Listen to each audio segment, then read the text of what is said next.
ಪ್ಯಾನಲ್ಲಿ ನಾನೊಂದು 2 ಸ್ಪೂನಷ್ಟು ಎಣ್ಣೆ ಹಾಕ್ಕೊಂಡಿದ್ದೀನಿ, ಒಂದು 4 ಸ್ಪೂನಷ್ಟು ತುಪ್ಪ ಹಾಕ್ಕೊಂಡಿದ್ದೀನಿ. ಈಗ ಜೀರಿಗೆ ಹಾಕಿದ್ದೀನಿ. ಜೀರಿಗೆ ಹಾಕಿದಾದ್ಮೇಲೆ ಒಂದು ಹಿಡಿಯಷ್ಟು ಗೋಡಂಬಿ ಹಾಕ್ತಾಯಿದ್ದೀನಿ. ಚೆನ್ನಾಗಿ ಫ್ರೈ ಮಾಡ್ಕೋಬೇಕು ಗೋಡಂಬಿ ಎಲ್ಲ. ಒಂದು 3 ಒಣಮೆಣಸಿನ್ಕಾಯಿ ಹಾಕಿದ್ದೀನಿ ನಾನು. ಬೆಳ್ಳುಳ್ಳಿ ಪೇಸ್ಟ್ ಹಾಕ್ತಾಯಿದ್ದೀನಿ.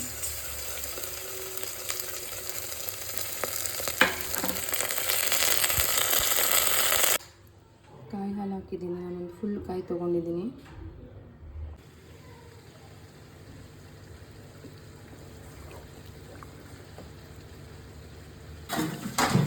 ಎಲೆ ತಟ್ಟೆ